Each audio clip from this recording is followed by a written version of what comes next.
From what you're hearing about this attack, is it looking like these suspects acted alone? Well, of course, that is the larger question as to whether or not they did act alone. Obviously, it sounds from the initial descriptions, I should say, that the device sounded like it was sort of rudimentary and probably activated too soon.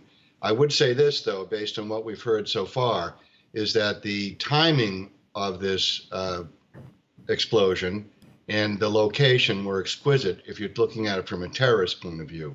As your reporter correctly pointed out, this is a location in the city, for many of your viewers who may not be familiar with it, is the confluence of a bus terminal, major transportation hub, and a lot of underground passenger tunnels for passengers. So if his attempt was to detonate it underground in the passenger ways, then the blast wave, if successful, would have caused much more damage. And we don't know, as has been the past, that if this pipe bomb did have fragmentations in it, could be bolts, could be BBs, could be anything, which again would cause much more damage. So it is the new normal.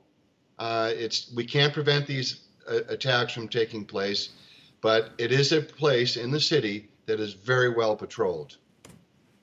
So you say it's not possible then to prevent these types of attacks because, like you say, this was a major transport hub, lots of people passing through, a busy time of day, and you really can't control every entrance and exit to a bus terminal, a subway station.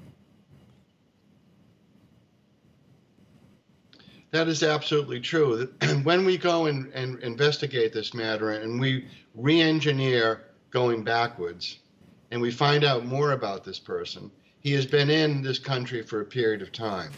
So the question now arises, let's do a net worth on this gentleman and find out everything that he has done financially, what his digital footprint is, has he been known to law enforcement in the past or to the intelligence services? Because as we've seen in a lot of instances, these people do come on the radar to the law enforcement and the intelligence communities.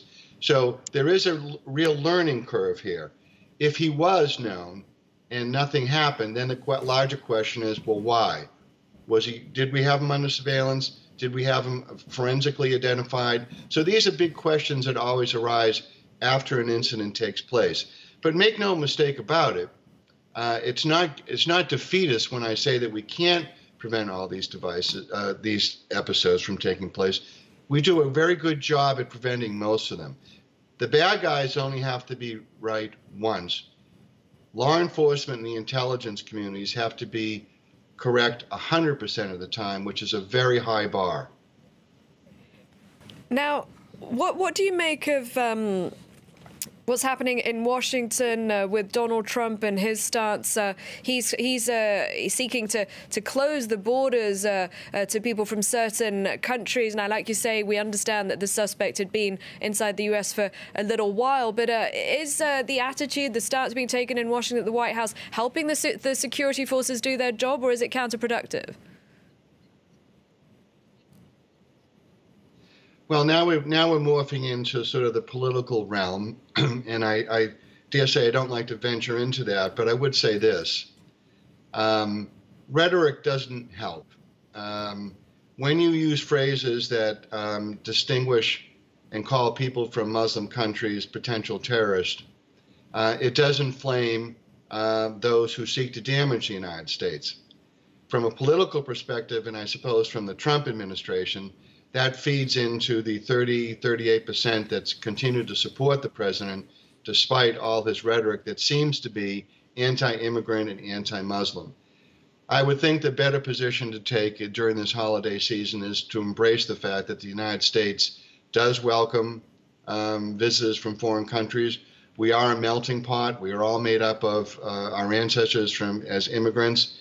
Certainly, France is a country that embraces immigrants. So I hate to see that the White House or any other politician, go into a political diatribe about what makes sense and what isn't. What we have to understand is that this is not a phenomenon that's going to go away in 6 months or a year from now. It'll go on long after Donald Trump leaves the White House, whether that's in 4 years or in 8 years, and we know that. The United States has been on a war footing since 2001, and I see no reason to believe in the next several years that that's going to change. It is a fact of life. We've accepted it in the United States, and we have to work through the problems that we have. All right, Jack Cloonan, really appreciate your time and your analysis. Thank you very much.